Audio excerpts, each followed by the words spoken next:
Olá, meu amigo, minha amiga, tudo bem com você? Mais uma vez aqui estamos. Professor Jean de Química, para aquele nosso encontro rápido. E hoje nós vamos falar um pouco mais sobre a questão da evolução do modelo atômico, tá certo? Então, nós já trabalhamos com a chamada teoria do modelo de Dalton. Nós apresentamos alguns conceitos, já falamos que esse modelo de Dalton ele considera ainda considera o átomo como sendo indivisível, certo? E esse modelo então ficou conhecido como o modelo bola de bilhar, certo? Então esse aí está um modelinho que representa o modelo atômico na visão de John Dalton. Porém, esse modelo ele não leva em consideração, ele não explica, não justifica a questão da natureza elétrica da matéria. Foi por esse exato motivo que esse modelo, né, ele caiu e foi necessário então a gente seguir, né, com essa linha de pensamento, de pesquisa, para tentar melhorar essa questão dos modelos atômicos. Tá? Então, esse modelo atômico ele foi desconsiderado, né, e aí inúmeras pesquisas foram sendo realizadas em função de determinar exatamente como seria a estrutura da matéria. E aí nós vamos entrar então numa outra estrutura, digamos, um outro modelo para esse nosso átomo, certo? Bem, antes disso, a gente precisa falar um pouco mais sobre essa questão da natureza elétrica da matéria. Para isso, a gente precisa falar um pouco mais sobre essa questão do tubo de raios catódicos. Esse tubo de raios catódicos, na verdade, é um tubo em que era provocado descargas elétricas aqui dentro. Então, eu coloquei para ver aqui. Os tubos de descargas foram criados no intuito de estudar a condução elétrica em sistemas gasosos. Esse experimento consiste em aplicar descargas elétricas em um gás a baixa pressão contido em um tubo de vidro. Os primeiros tubos de descarga foram criados por Geisler em 1854. Tá? Então entenda que na época, logo após essa queda, digamos assim, do modelo de Dalton, exatamente em função dessas novas descobertas, esses experimentos que levaram aí à descoberta da natureza elétrica mesmo da matéria.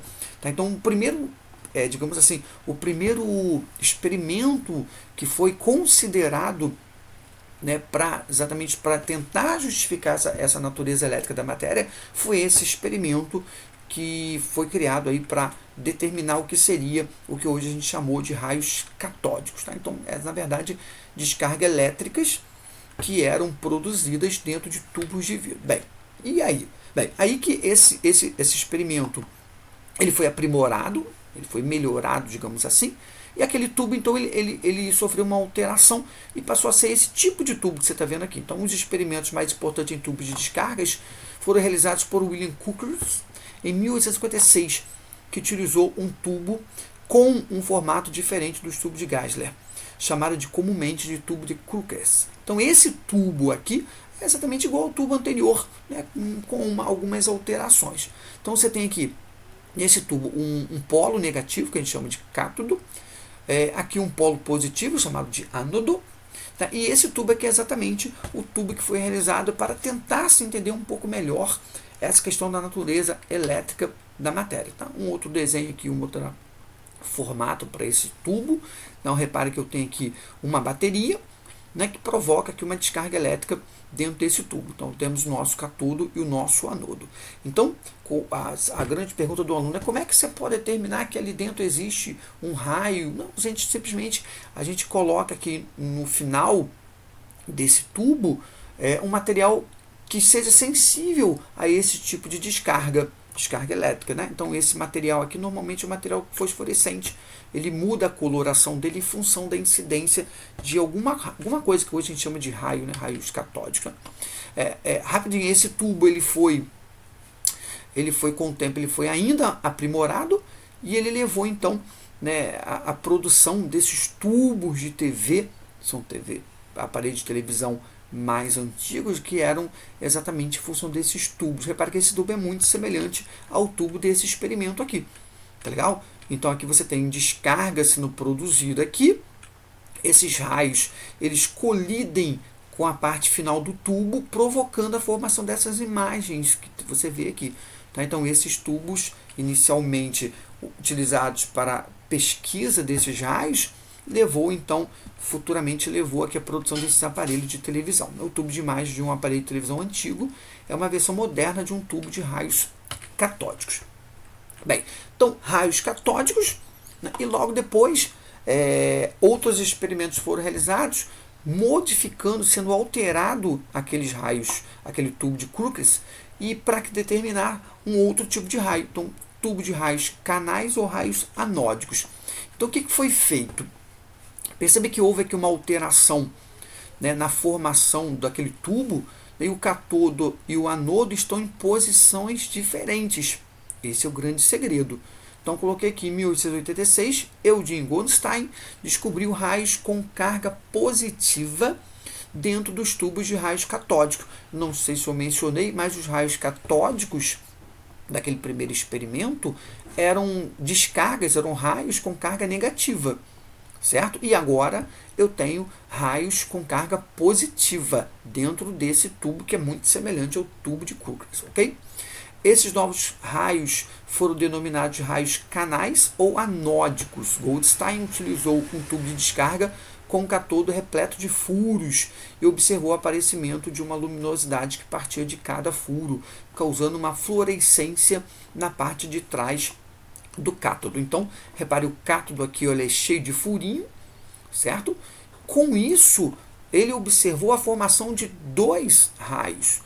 Um raio com carga positiva, né, que se afastava do cátodo, porque repare, o cátodo tem carga positiva, né, e desse lado aqui, ó, um anodo com carga positiva, para essa direção caminhavam os raios, que eram aqueles raios catódicos, né, daquele primeiro experimento. Então, repare que nesse experimento ele consegue determinar que a matéria ela consegue produzir carga positiva e carga negativa. Com isso, entenda que com isso não existe mais a possibilidade de considerarmos o átomo como sendo o modelo de Dalton, aquele modelo proposto por John Dalton, né, que é aquele modelo, simplesmente aquela bola de bilhar, ela não consegue explicar essas questões, né, dos raios carga positiva, carga negativa. Então esse modelo de átomo ele caiu exatamente em função desses experimentos, né, dos nossos raios catódicos, dos nossos raios canais, certo? Olha mais um desenhozinho, certo? Bem, com isso então aparece o nosso próximo colaborador, nosso grande Thomson, que em 1904 ele vai então definir, né, um átomo como sendo uma partícula, digamos assim, que de alguma forma apresentava uma carga negativa, tá certo? Em função lá dos raios catódicos inicialmente estudados. Então o Thomson, ele em função dos estudos, das observações dos raios, dos experimentos lá dos raios catódicos, Thomson determina essa carga negativa e batiza essa carga negativa com o nome de elétron.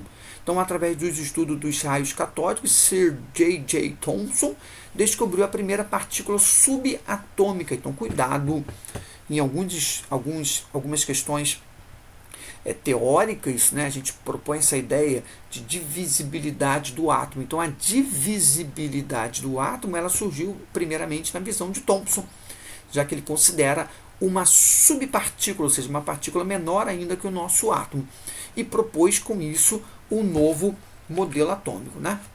Ele diz: os átomos não são indivisíveis, pois partículas eletricamente carregadas podem ser arrancadas deles através da ação de forças elétricas, radiação ultravioleta ou calor. Essas partículas têm a mesma massa e a mesma carga elétrica, qualquer que seja o átomo de onde são obtidos, sendo, portanto, constituintes de todos os átomos. E ele, Thomson, ele batiza essa partícula com o nome de elétron. Então, no modelo de Thomson, veja, temos já uma subpartícula, que é o nosso elétron, né? E essa massa, esse fluido aqui, que não se tinha nome ainda, preste atenção, segundo Thomson, na visão de Thomson, o elétron é a partícula menor, o elétron, e todo esse fluido aqui, segundo ele, era uma coisa só, que seria o nosso fluido positivo, tá bom? Então não confunda. Aqui nesse momento, na visão de Thomson, ainda não existe um nome para essa partícula positiva, correto? Muito bem. O átomo é maciço, constituído por um fluido com carga positiva, no qual estão dispersos os elétrons. Elétrons, que seria aí a nossa carga negativa. Então, essa era a ideia do modelo de Thomson. Ficou conhecido, então, como modelo pudim de passas. Muito bem. A descoberta da radioatividade foi um dos acontecimentos mais importantes no próximo passo da elucidação da estrutura atômica. Então, até então, se tinha lá o modelo de Thomson como sendo verdadeiro, correto? Só que a descoberta desse fenômeno de radioatividade, que nós vamos falar um pouco mais à frente do que se trata, então, a descoberta da radioatividade não era possível de ser explicada em função do modelo proposto por Thomson. Porque aqui, na verdade, você tem uma fragmentação da matéria. A gente vai falar um pouco mais sobre radioatividade, mas a radioatividade é exatamente isso.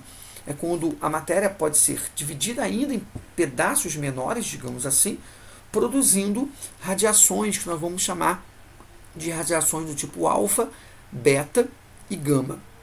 Então, com o advento, com a descoberta da radioatividade, foi necessário, então, propor um outro tipo de estrutura atômica. E o nosso Rutherford é o nosso próximo colaborador, isso em 1911, ele vai propor um experimento, muito conhecido hoje como experimento de Rutherford, que vai exatamente definir, digamos assim, o modelo atômico usado até hoje, com uma ou outra alteração, é claro.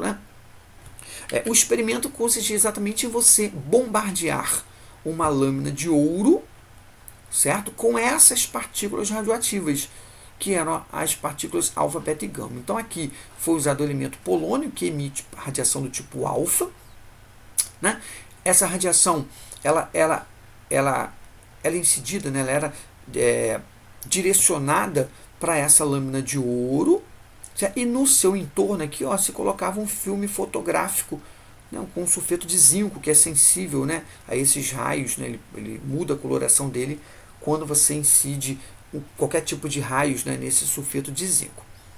Então, o que era esperado? Então, levando em consideração que o átomo era só uma bolinha, ainda lá na visão de Thomson, bolinha essa que era recheada com carga negativa, os elétrons, o nosso pudim de passa, então era esperado que toda a partícula alfa que fosse direcionada a essa lâmina de ouro, ela teria que colidir com a lâmina de ouro e retornar. Então esse era o esperado. Então quando o experimento de Rutherford ele foi efetuado em laboratório, eles ficaram extremamente espantados. Por quê? Porque a maioria das partículas atravessavam a lâmina de ouro e colidiam aqui com o nosso filme fotográfico. Perceba que algumas partículas alfas, sofriam desvio. Olha aqui, essa partícula 2 bateu aqui, aquela partícula 2 que bateu lá do outro lado, sofrendo um desvio. E raríssimas partículas do tipo alfa batiam na lâmina e retornavam. Então, de novo, a ideia, esperava-se que essas partículas alfa, ao ser colididas aqui com a nossa lâmina de ouro, elas teriam que voltar. Mas não, para espanto de todo mundo, essas partículas atravessavam a lâmina de ouro e colidiam lá na frente com o filme fotográfico. Então, qual foi a conclusão que se teve? A conclusão é que a matéria, no caso é a lâmina de ouro, ela era constituída por espaços vazios esses que eram exatamente atravessados por essas partículas alfas, que eram produzidos lá pelo nosso elemento radioativo polônio. Com isso, então, isso aqui seria uma ampliação do que aconteceu. Repara aqui a nossa partícula alfa, que simplesmente atravessava o átomo, porque atravessava a matéria. Isso aqui seria átomos formando a nossa lâmina de ouro. As partículas alfa simplesmente atravessavam, a maioria delas atravessavam esse material. Então, esse era o resultado, e na verdade aqui seria o resultado que foi concluído, isso aqui foi observado pelo Rutherford, no caso. Ele percebeu que essas partículas alfas, elas atravessavam, a maioria delas simplesmente atravessavam a a lâmina de ouro.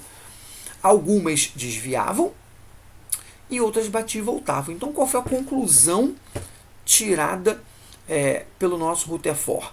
Que a estrutura atômica ela era formada por um núcleo, uma região muito densa, com uma massa muito grande, na qual as partículas alfas colidiam e retornavam, certo? E espaços vazios, correto? Nos quais a nossa partícula alfa simplesmente atravessava e colidia com o filme fotográfico. Então, com essa conclusão, o nosso Rutherford, então, ele vai propor um novo modelo atômico. Então, agora, na visão de Rutherford, o átomo ele é uma região densa, que a gente vai chamar de núcleo, e uma região externa, que nós vamos chamar de eletrosfera. Tá? Mas antes disso, né, a descoberta do nêutron. Então, o nêutron ele foi descoberto por um físico inglês, o James Chadwick. Ele fez uso desses fenômenos radioativos exatamente para...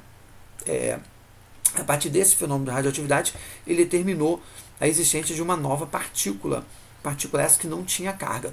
Então, com isso, o nosso Rutherford ele vai então definir um novo modelo atômico, né, como nós já comentamos. Então, essa parte aqui, ó, seria o núcleo do átomo, tá? E essa parte externa seria a nossa eletrosfera. Então, a partir desse momento, a partir dessa observação, do entendimento do modelo do experimento de Rutherford, a gente passa então a ter uma nova ideia do que seria a estrutura atômica. Tá? Então, eu tenho a região central, o núcleo, e região externa, a nossa eletrosfera. Só para finalizar, não vamos nesse encontro ainda falar do modelo de Bohr, vamos deixar para tocar no modelo de Bohr no nosso próximo encontro, mas só uma curiosidade, né? O Chadwick, que foi o cidadão que descobriu o nêutron, ele foi aluno do Rutherford, né, que foi quem descobriu o próton, né, que determinou esse novo modelo atômico, e que foi aluno do Thomson, né, que foi o camarada que descobriu o elétron. Né? Então percebe que as coisas estão ali interligadas. Né? São grupos de pessoas que trabalham, né, com uma finalidade. No caso, a finalidade que era descobrir um pouco mais sobre a natureza da matéria. Tá? Então, com isso, a gente encerra esse nosso encontro. Então, nós já falamos do modelo de Dalton, que foi o primeiro modelo. Falamos do modelo de Thomson, né? E falamos hoje também no modelo de Rutherford. Lembrando que existe mais um modelinho em que a gente deixa para falar um pouco mais à frente, ok? Então, muito obrigado, fique com Deus, saúde e paz e até um próximo encontro.